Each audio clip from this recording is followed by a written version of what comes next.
Thank you for watching Ripples in Time. Please subscribe and hit the notification bell. In the beginning, God created the heaven and the earth. And the earth was without form and void, and darkness was upon the face of the deep. And the Spirit of God moved upon the face of the waters. And God said, "Let there be light." And there was light. And God saw the light, that it was good. And God divided the light from the darkness. Those words of Genesis were scratched on tablets and parchment many, many years ago, after man crawled out of his caves and began the ages-long process of exploring his universe and himself. Today, a great new chapter has been added to the story of creation and of growth. Man literally has wrenched himself away from the earth that bound him down through the millennia. He has soared to the moon. He has seen and shown it close. He has come back safe. That is the meaning of the mission of Apollo 8, humankind's first flight into the orbit of the moon, an event sure to be written larger on the books of history than almost any our generation has seen. A year of trouble and turbulence, anger and assassination is now coming to an end in incandescent triumph. Apollo 8 achieved every one of its major mission aims, and something else. It lifted the spirits of earthbound mortals and carried them too, if only for a while, out of their own horizons. Let there be light in the firmament of the heaven, said Genesis. Today there is a new light, and in the next hour we will look at its reflection. This is a broadcast about the flight of Apollo 8. This is a CBS News special report, Man at the Moon. The flight of Apollo 8. America's greatest space triumph, and one of man's most remarkable achievements to date, is the result of work by thousands of people and outlays of billions of dollars. We've seen, heard, and talked a great deal about the sophisticated hardware that lifted the astronauts away from the Earth, guided them so accurately to and from the moon, and kept us in touch and informed about their progress. But the three men, Borman, Lovell, and Anders, were the heart and soul of the mission, although their very human personalities tended to be submerged beneath their cool, smoothly functioning technical skill. But they carried with them man's many hopes and dreams about someday leaving his planet, and in interviews with David Shoemaker in Houston prior to the flight, they revealed how they felt. I'd like to be on the first team, and I think that friendly competition among groups, among nations, among people is always healthy. I think the competition which we have in space between the Soviet Union and ourselves is very healthy. Of course, I'd like to be the first around. Not saying the complete truth, I didn't feel that I hoped that our flight or a flight of Americans will be the first to see the backside of the moon. I don't believe that the program as a whole would have survived as well after the fire if we wouldn't have had this momentum and this desire to complete this goal. That was a good idea. You know, we've been planning this flight for years and years, and sometimes when you read about it and hear it for so long, you think that the goal is academic, you know. You don't really finally understand that you're really going to try something like this. And now it's getting closer, and we're not just talking about something in the future. We're talking about something right now. The goal, to me, is just as important as it was back in 1961. I think that what risks there are have been well considered and designed for to attempt to alleviate these risks, and I think that the gain that we will get to our Apollo program and the gain that our country and all the nations of the world will receive from this first step of exploration will certainly make any risk I might take more than worth it. We've taken a rather conservative approach to this first lunar mission. It's one that makes sense. We're doing it where we only have to bother or concern ourselves with one vehicle. We don't have to train for a rendezvous or a lunar landing. And really, you know, this is the program we've been working on for almost 10 years now, so there's a lot of good, hard engineering in it. I don't really think we've left anything unturned. I hope we haven't. Of course, you'll never know until we finally do it. So these three quiet men prepared for what Commander Frank Borman later was to call a fantastic voyage. As head of the three-man Apollo crew, Borman already was a veteran of the space program. He became an astronaut 6 years ago after a career in aviation which followed his graduation in 1950 from West Point. Now an Air Force colonel, the 40-year-old Borman is married and has 2 teenage sons. James Lovell, the pilot of the Apollo Command Module, is also 40 and flew with Borman on the 2-week flight of Gemini 7. Lovell, a Navy captain and graduate of Annapolis, actually replaced astronaut Mike Collins on Apollo 8 after Collins ran into medical problems from a bone spur on the neck. Lovell is married and has 4 children. The youngest Apollo 8 crew member, lunar module pilot William Anders, 35, was a space rookie until this flight. He's a major in the Air Force and also a graduate of Annapolis. In addition, he has a master's degree in nuclear engineering. Anders, too, is married and has 5 children. So these 3 men joined in a spectacular adventure. Last Saturday morning, took their final walk across the Earth before leaving it for more than 6 days. With Borman in the lead, the 3 astronauts suited up and carrying portable air conditioners, headed for the van which would take them to the launch site for the elevator ride to the top of the 36-story tall Saturn V moon rocket. Here's how it went, as we reported it, starting with the voice of Jack King at Mission Control. 10, 9. We have ignition sequence start. The engines are armed. 4, 3, 2, 1, 0. We have commit. We have liftoff. Liftoff at 7:51 a.m. Eastern Standard Time. Looks good. Cleared the tower. Oh, and there's the rumble in our building. It looks good. It looks like a good flight. It's a beautiful takeoff so far. This building is shaking under us. Our camera platform is shaking. But what a beautiful flight. Man perhaps on the way to the moon. If all continues to go well. And our great VU cameras are picking up the spacecraft. 25 more seconds, the other 4 engines of the first stage should cut out. 10 minutes, 25 seconds. The rocket then will be 20 miles high and going 3,000 miles an hour.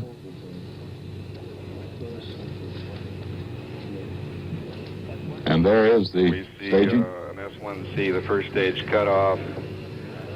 S2 has ignited, we can confirm. And the thrust looks good. All engines, all sources show the second stage is burning perfectly. 2.5 hours after that perfect liftoff came the historic decision. Go for the moon. And this is how it sounded. Apollo 8, Houston. Go ahead, Houston. Apollo 8, you are go for TLI, over. Roger, understand. We're go for TLI. Go for TLI, trans-lunar injection, meaning to fire up the 3rd stage engine to drive the astronauts up to a speed of more than 24,000 miles per hour, break them free of Earth orbit, and send them off to where no man had ever gone, toward the moon. During that early part of the voyage, the Apollo 8 crew went through a rehearsal of part of the maneuvers to be carried out on the way to the first lunar landing attempt. At the front of the 3rd stage, just behind the spacecraft, is a compartment for carrying the Lunar Excursion Module, the bug-like vehicle that actually is to put U.S. astronauts on the moon's surface next year. When the 3rd stage separates, its forward panels are to break open, exposing the LEM, as it's called. Those future astronauts in their spacecraft ahead of the 3rd stage then will turn their capsule around. They'll maneuver back, hook onto the LEM, and pull it free. There was no LEM aboard this trip, but on the lunar landing flight there will be, flying in tandem toward the moon. But this time, what eventually will act as the mothership, the spacecraft, flew on alone, aiming only to achieve lunar orbit. On Sunday, one day along on their 500,000-mile round trip, the astronauts became sick. Borman apparently was hit by a 24-hour flu, while Lovell and Anders just weren't feeling well. But their illnesses quickly cleared up in time for them to send back the first of the long-awaited live television pictures. Initially, problems with the small camera's telephoto lens frustratingly resulted in man seeing his first long-range view of the Earth as a big white blob, although the interior shots of the spacecraft were just fine. Okay, we're rolling around to a good view of the Earth, and as soon as we get to the good view of the Earth, we'll stop and let you look out the window at the scene we see. Jim Lovell down in the lower equipment bay preparing lunch.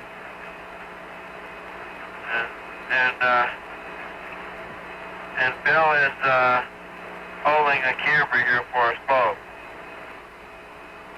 Hey, we have a picture. You see nothing? Okay, it's a little difficult to see what we have. That's the Earth, but it's not the telephoto lens, unfortunately. It's just a regular inside lens. This transmission is coming to you approximately halfway between the moon and the Earth. We've been 31 hours, about 20 minutes into flight. We have about less than 40 hours left to go to the moon. You can see Bill's got his toothbrush here. He's been brushing his teeth regularly to demonstrate how things float around zero G. Looks like he plays for the Astros the way he tries to catch that thing.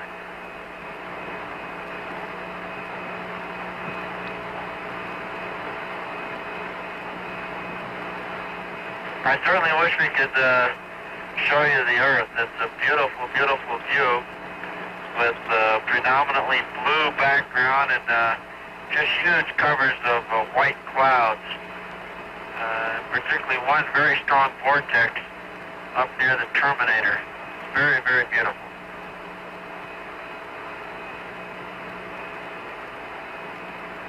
Happy birthday, Mother. Ground control told the astronauts how to fix the camera before the second telecast, which came Monday from more than 200,000 miles out.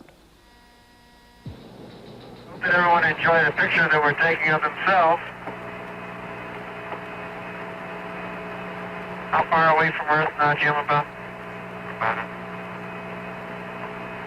We have you about 180,000. Looking at yourself.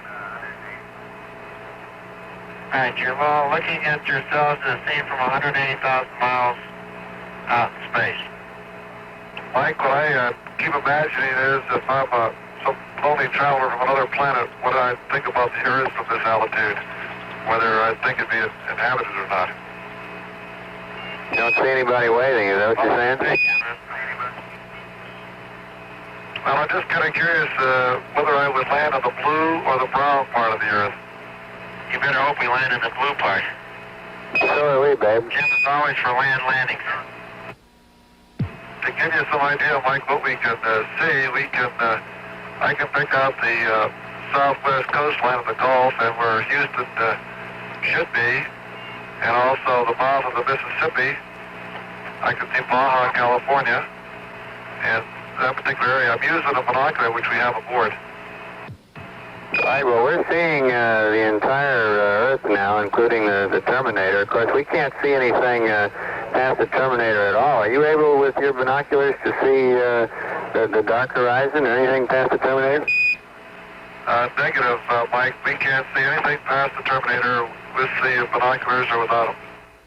The flight continued on near perfect course. The spacecraft now in the dominant pull of the moon's gravity, being dragged along faster and faster. The first men in history to reach the moon now were preparing to go around it, losing all contact with Earth while they traveled across the backside, where they would perform the critical braking maneuver needed to achieve orbit. Apollo 8, Houston. All systems go, over. Thank you, Houston, Apollo 8. Roger, Frank, the custard's in the oven at 350. Current altitude away from the moon, 377 nautical miles. Thanks a lot, Chris. We'll see you on the other side. You heard the remark of Jim Lovell. Thanks a lot, troops. We'll see you on the other side. It was an agonizing wait for those back on Earth. This animation shows how the 20,000-pound thrust spacecraft engine was fired to slow the capsule and prevent it from whipping around the moon and heading back toward Earth. The initial blast was to put the Apollo 8 into an elliptical orbit, to be corrected later to a near circular path 69 miles above the lunar surface. But on the ground, no one yet knew if that braking maneuver had worked or even taken place. And then, as Apollo 8 came around the moon, voice contact again was established. We've got it. Apollo 8 now in lunar orbit. There's a cheer in this room. This is Apollo Control Houston, switching now to the voice of Jim Lovell. First status report as follows. Burn on time. Burn time, 4 minutes, 6.5 seconds. VGX minus 1.4. Attitudes nominal. No trim. VGY was 0. VGZ was plus 0.2. VC was minus 20.2. Orbit 169.1 by 60.5. Almost on top of the success of achieving lunar orbit came Apollo 8's first live television pictures of the moon's forbidding surface. The moon is very bright and not too distinct in this area. I'll give you a shot of the horizon. Roger. How's that look? Is it on the top of your picture? Apollo 8, this is Houston. It's a good picture of the horizon. We can't see many terrain features as yet. There's a very new bright impact crater. Should be in the field of view now. Roger, Bell. Do you see it in the upper part of your screen? Say, Bill, how would you describe the color of the moon from here? The color of the moon looks a very whitish gray, like dirty beach sand, and with lots of footprints in it. Don't these new craters look like pickaxes striking concrete, leaving a lot of fine haze dust? Jerry, as a matter of interest, there's a lot of what appear to be very small new craters that have these little white rays radiating from them. Roger, Jim. Looks like we just got... Roger, we're passing over the crater Borman. And there's Anders out there. Level's right south of it. Roger. Jerry, another interesting feature, these small impact craters have dark spots in the center where it appears that they buried in and hit some new material down below that scattered a lot of fine white dust around them. Roger, understand, Jim. This Houston, Apollo 8, this is Houston. Looks like we can see Collins now. Roger, there's Collins for you. And Collins is right on the edge of Space C, which we're about to pass over. Roger. That LOI-2 maneuver just referred to was executed perfectly, putting Apollo 8 into the proper 69-mile-high circular orbit. Later that night, there was another telecast in which the astronauts described their thoughts on what lay below them. The moon is a different thing to each one of us. I think that each one carries his own impressions of what he's seen today. I know my own impression is that it's a vast, lonely, forbidding type existence or expanse of nothing. It looks rather like clouds and clouds of pumice stone. And it certainly would not appear to be a very inviting place to live or work.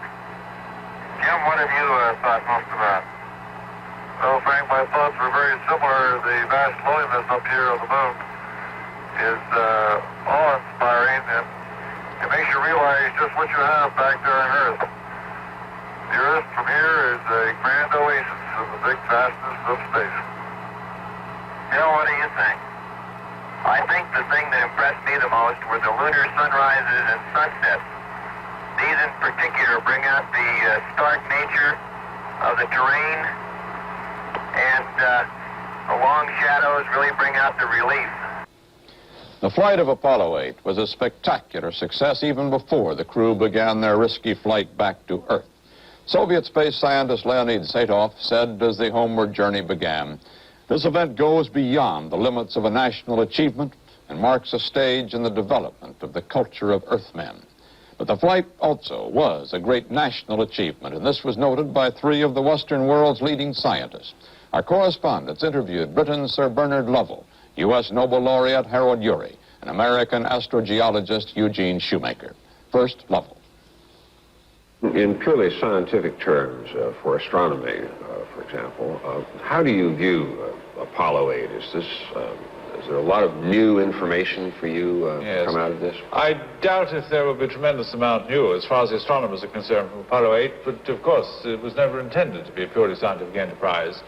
For science, the significance of the flight is that it is an immensely important stepping stone to the whole Apollo program, which we hope will now end up by getting the American on the moon in 1969. And then the astronomers like myself will be very, very interested indeed in the material which is returned home. What about the photographs? They should have, for example, Yes. still pictures Yes. back from this. Yes, I imagine that when we see those photographs, they really will be quite splendid and marvelous. But of course, so have the photographs sent back by the lunar orbiters and the surveyors. They have also given many revelations about the nature of the moon. Therefore, I don't think we ought to expect too much from the purely scientific point of view from Apollo 8. Is this really a springboard, then? Yes, I think it is. It's a springboard and an amazing demonstration of American competence and virility. Many tributes have been paid to the engineering excellence, but what amazes me also is what I think you call the logistics, the organization and management of this vast project. After all, it's only less than 8 years since President Kennedy started off the program, and the accomplishment in that time, in spite of the setbacks, is really stupendous. We must remember that it is not primarily a scientific business at all. It is done as the pyramids were built or as the Parthenon was built, something we can do that's magnificent and wonderful. Man is made that way. Whenever there's a challenge of this kind, someone somewhere will pick it up. We will go to the South Pole or the North Pole or climb Mount Everest or do things of this sort. Why does man pick up a challenge like this, Doctor? I don't know. He's made that way. He's done it all through history. And now we've come to a point in which we can go to the moon, and somewhere someone is going to go to the moon. And I would be very sorry indeed if my country, the richest and the most powerful country in the world, didn't try to do it. And didn't try to do it first, as a matter of fact. I think there's a much stronger purpose, a national purpose, in going into space. And that has to do with the fact that space is there now within our grasp. It's now within the possibility to be explored. We have the technique to do it, but it requires a great deal of effort. It's a very difficult thing to do. And I think by this nation reaching out, by striving to do this, and by being bold enough to go ahead and explore not just the moon, but beyond the moon, later on, other terrestrial planets, we'll be engaging in an activity that leads us on as a nation. It gives us forward momentum to do this. If one looks back through history, you will find that most nations or societies that have come to prominence in history have been ones that were actively reaching out in one way or another, exploring in one way or another. I think it's an index of the spirit of the people at that time, as well as of their technical ability. I think it's very, very important for the national spirit that we do this. And science and the technological byproducts that come out of this are just that. They're byproducts, but they're not the real reason for going into space. Period in lunar orbit was spent taking more film and still photographs. From these, scientists will learn more than they've ever known about the Earth's nearest neighbor in the universe and pick the spot where the first U.S. astronauts are to land. On Christmas Day, the Apollo crew, after circling the moon 10 times in just 20 hours, was ready to head for home. But as before, the critical maneuver had to be performed while the spacecraft was behind the moon. We will see what happened in animation while hearing the actual transmission at the time from Mission Control. And here in Mission Control Center, we've just counted down to the burn. We should have ignition at this time. That will be a 3-minute and 18-second burn nominally. It will increase the spacecraft velocity by about 3,522 feet per second, or some 2,395 miles per hour. Following the maneuver, the spacecraft should have a velocity of about 8,800 feet per second, some 6,000 miles per hour. But no one on the ground could know if the spacecraft were going that fast until it reemerged from behind the moon a few minutes later. A few minutes later it did, one of the most dramatic moments of the trip. Apollo 8, over. Oh, Apollo 8. Loud and clear. Roger. Please be informed there is a Santa Claus. Later came a Christmas Day telecast.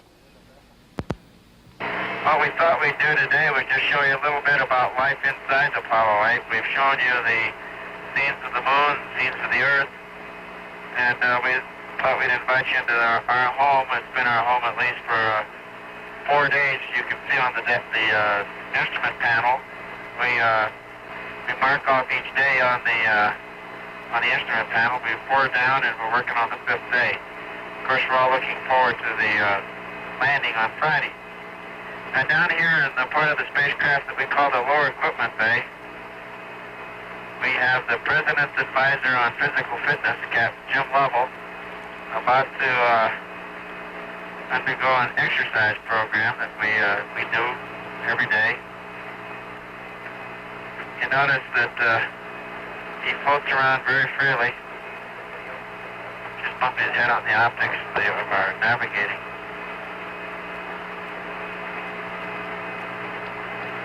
He's working with an exercise device that's designed to keep the muscles in shape.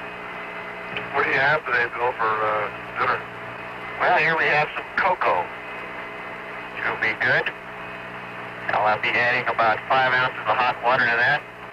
These are little sugar cookies, some orange juice, corn chowder, chicken and gravy, and a little napkin to wipe your hands when you're done. I'll prepare some orange juice here. I hope that you all had better Christmas dinners today than this, but nevertheless, we thought you might be interested in how we eat. I haven't heard any complaints around here, Frank. We'll bring you up to speed on your food when you get back. Down in this area, it's called the LEB, or the Lower Equipment Bay, and we have our optics positioning equipment right here. We do all our navigation down here by setting on stars on the horizons of either the moon or the Earth. And this is where we find out exactly where we are in space, what direction and how fast we're traveling. And our computer, as Frank had mentioned, then takes the information and tells us how to maneuver to get home safely. I work with the scanning telescope and the sextant, and occasionally if I get too busy, I just sort of float out of sight and go up into the tunnel, which is the tunnel to the hatch of the lunar module, which we don't have aboard, of course. Well, that's about all we have for today. Each and every one of us wish each and every one of you a very Merry Christmas. The next day, more than halfway home, the astronauts transmitted their 6th and last telecast from space. We hear first from Mission Control. This view from Earth with a telephoto lens at some 97,000 nautical miles. Down on the Earth here, so far out in space, I think I must have the feeling that the travelers in the old sailing ships used to have. This is Frank Borman. We've enjoyed the television shows, and we invite you to stay tuned in the future, because there'll be flights in rendezvous in the Earth orbit, and then, of course, there'll be television from the lunar surface itself in the not too far distant future. I guess this is the Apollo 8 crew signing off, and we'll see you back on that good Earth very soon. Roger, Frank. Adios. This morning, the perfect flight of the remarkable Apollo 8 ended in the pre-dawn darkness of the mid-Pacific, southwest of Hawaii. On target, on schedule. But before starting its long descent to splashdown, the cone-shaped command module carrying the astronauts had to separate from its service module and successfully penetrate one more barrier, the Earth's own atmosphere. The voice of Mission Control begins the last chapter of the flight story. The flight director has confirmed separation of the command module and the service module. We've been looking at data on the command module alone, and all the values look quite good. The total blackout we're predicting this morning is on the order of 3 minutes. since we have very little experience re-entering at these velocities, we must caution you that those are only estimates. And we have lost signal. Our network controller says we lost signal at 1:46 minutes and with very nearly 46 seconds.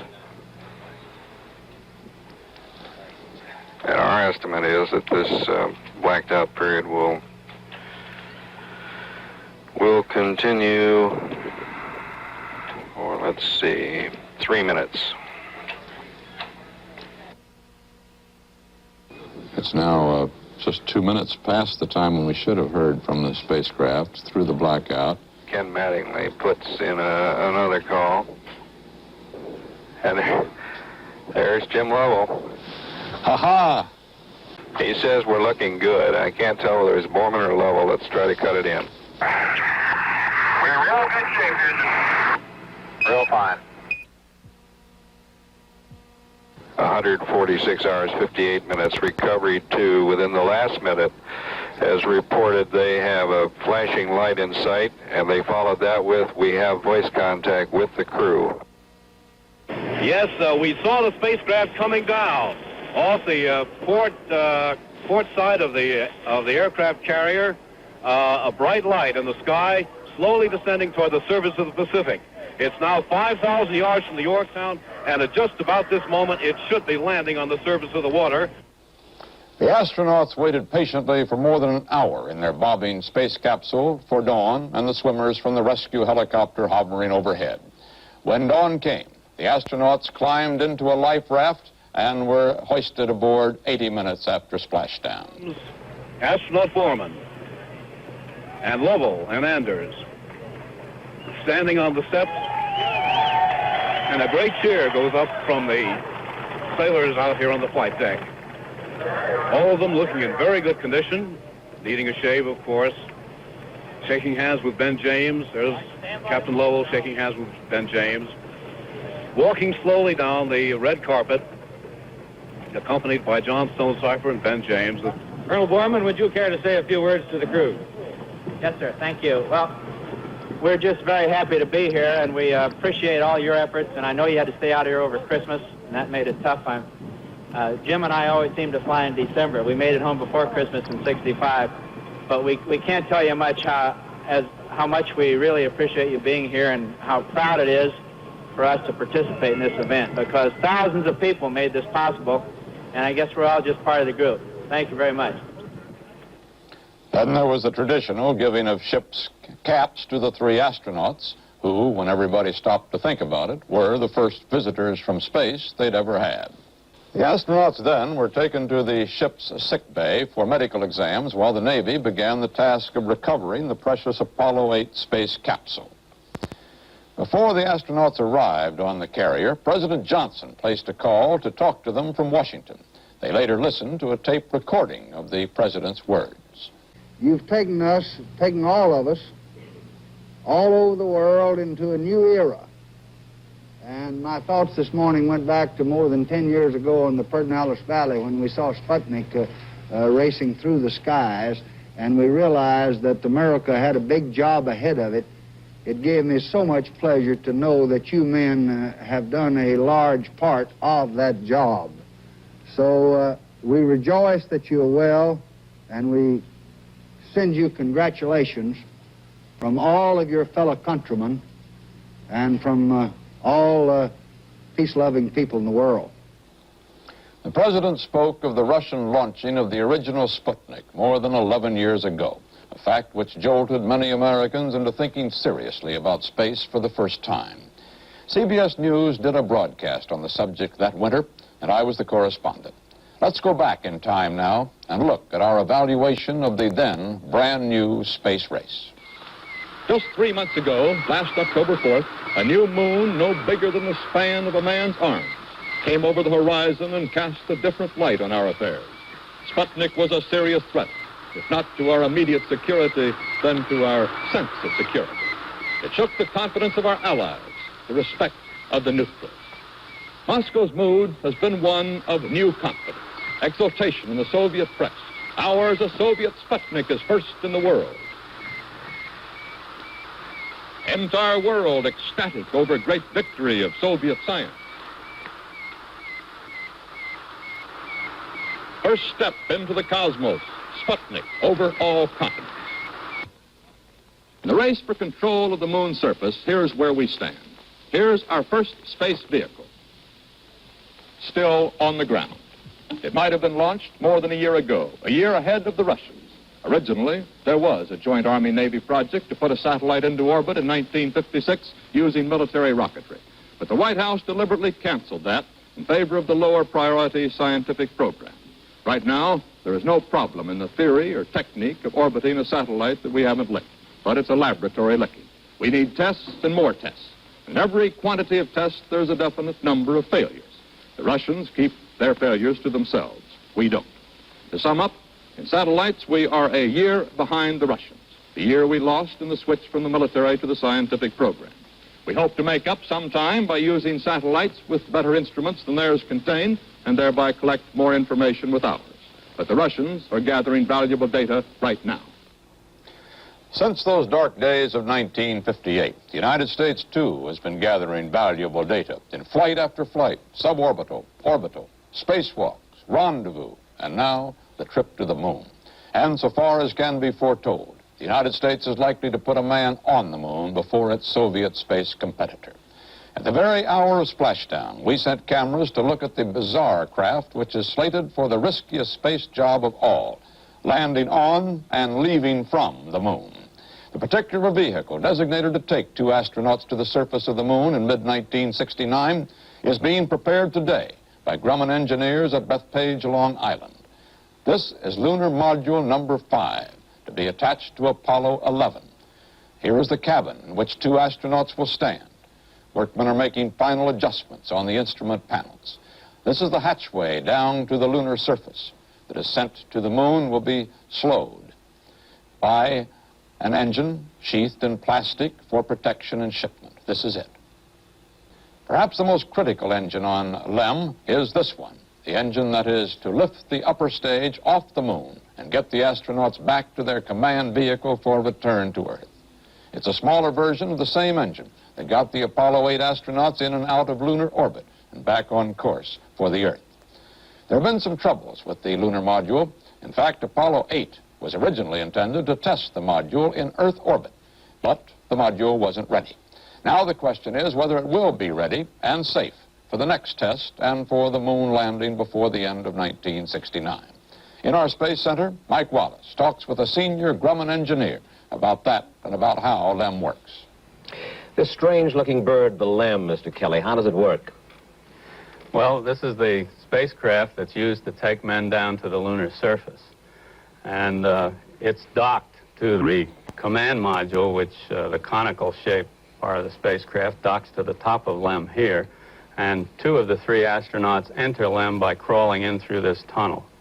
Once inside, they detach the LEM from the command and service modules, and using this throttleable descent rocket engine, they descend to the lunar surface. That's the only throttleable rocket engine known to man, I gather. Yes, it is. It has to be throttleable in order to land very softly on the surface with the landing gears you see here. Then what? Well, once on the surface, the astronauts will come out through the front hatch here and climb down this ladder to explore the lunar surface. They'll take out some scientific equipment from one of the bays here. When they're completed their experiments, they re-enter the LEM, and the upper portion of the LEM detaches from the lower portion. Hopefully. And this is called the, definitely. And this is called the ascent stage. And we blast off from the lunar surface using this rocket engine here, the ascent rocket engine. We then rendezvous into lunar orbit with the waiting command and service module. We're tracking them all the time with our rendezvous radar. You can see the antenna from that here. Now, there's no backup system on this ascent module, is there? No, it has to work in order to get the men safely home. When they turn the ignition, if nothing happens, then there's just no way for anybody, any place to help them. That's correct. That's why we've made it as simple and reliable as we possibly can. Is that why you are overdue with the LEM? I gather that it's somewhat behind schedule, and there's been some skepticism as to whether you were going to make it in time for Apollo. Well, you didn't make it for Apollo 8, which was supposed to be a LEM mission. Well, we were very close on Apollo 8. We were having some relatively minor troubles with electromagnetic interference on our spacecraft at the Cape at the time that the missions were being reviewed. Now, it also happened that NASA was quite interested in performing the type mission that we just saw on Apollo 8 because they could have, without LEM being there, they could take additional fuel reserves for the lunar orbit. We will separate the ascent from the descent stages and go through the entire mission. We will even practice an emergency procedure, which is walking in space from the forward hatch of LEM into the side hatch of the command module. And you'd go along? Right today.